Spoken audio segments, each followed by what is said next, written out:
Hello मेरे प्यारे दोस्तों, नमस्कार।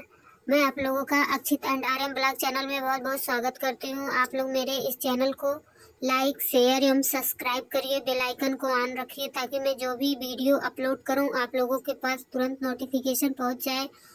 आप लोग देखिए और मेरी कहानी में जो भी कुछ न कुछ शिक्षाएँ ज़रूर होती है, छोटी बड़ी कोई शिक्षा ज़रूर होती है, उसको ग्रहण करिए। मेरे वीडियो में लास्ट तक बने रहिए। बाल निर्माण की कहानियां दोस्तों मैं आप लोगों को सुना रही हूँ। बाल निर्माण की कहानियों के अंतर्गत आज का शीर्षक है समझ, जिसमें एक गौरी गृहिणी है। इसके अंतर्गत गौरी को बस एक शौक था, तरह तरह के चीजें बनाने, खाने और खिलाने का। यूं वह बहुत लापरवाह थी। घर का सामान अस्त व्यस्त पड़ा रहता, इधर उधर कपड़ों का ढेर पड़ा रहता। रसोई में आए दिन खाने पीने की चीजें सड़ी रहती, उसका ध्यान ही ना जाता। कपड़े धोती तो ऐसे कि जेब में यदि रुपए पैसे रहे हो तो वह धुल जाए। पति ने कई बार समझाया था कि जेब देख कर पैंट कमीज धोया करो, पर सुनती हंसती और हंसकर टाल देती। अस्त व्यस्त कबाड़ी की दुकान जैसे घर से तो मानो वह पूरी तरह समझौता ही कर ली थी। उस दिन गौरी बाजार जा रही थी। अचानक ही उसकी दृष्टि सामने हैंगर पर लटके पति के सूट पर पड़ गई।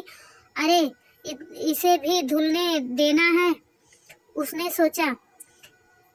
जल्दी तो थी ही, झट से सूट को उतारा, थैले में डाला और सहेली के साथ चल दी बाजार। वहां सबसे पहले उसे ही धुलने के लिए दिया, जिससे बोझा हल्का हो। तीसरे दिन पति महोदय ने अपना बैग खोला तो वहां रुपए नहीं थे। वे ठेकेदारी का काम करते थे। 5,000 रुपए किसी को देने के लिए परसों ही तो निकाले थे। कहाँ गए वे रुपए? सूट के जेब में रख लिए थे। कुछ आवश्यक कागज भी उसके साथ थे। उन्होंने वहीं बैठे बैठे आवाज लगाई, गौरी, मेरा सूट तो ले आओ जल्दी से। कौन सा सूट? गौरी बोली। वह कत्थई रंग का जो परसों पहना गया था। पति बोले, वह तो मैं ड्राई क्लीनर को दे आई, परसों बाजार गई थी, लेती गई। गौरी बोली, अरे दे भी आई?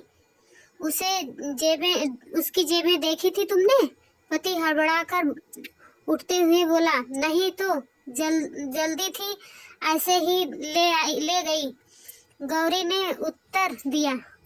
पति महोदय सिर थाम कर वहीं बैठ गए।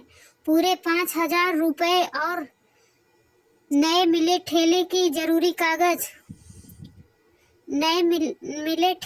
जरूरी कागज थे उसमें। कहाँ से लाएंगे वे उन्हें? कौन भला आदमी रुपए लौटा देगा?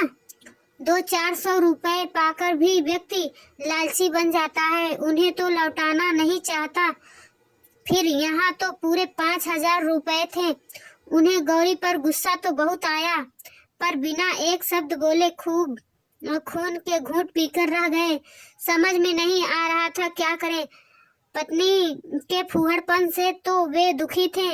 न जाने कितने बार उन्हें समझाया था, पर वहां तो कोई असर नहीं था। उसे बार बार समझाए थे, फिर भी उसे कोई असर नहीं हो रहा था। पति की बात सुनकर गौरी का सिर घूम गया। आपको ठीक से याद है, उसी कोट के जेब में रखे थे रुपए? उन्होंने पति से पूछा। मुझे 100% याद है कि बैंक से रुपए निकालकर मैंने उसी कोट के जेब में रखे थे। बोले, और कुछ पूछना है? कहो तो लिख कर दे दूं।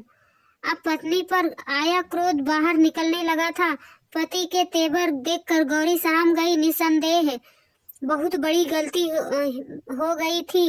वे पति के पास जाकर अनुनय भरे स्वर में धीमे से बोली, चलिए चलकर ड्राई क्लीनर से पूछते हैं।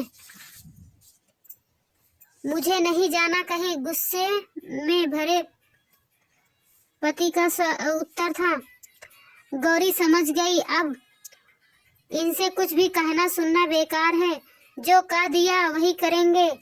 वह तुरंत भागी भागी बाजार गई, पसीने में नहाई, हाँफती हड़बड़ाई हुई पहुंची ड्राई क्लीनर की दुकान पर।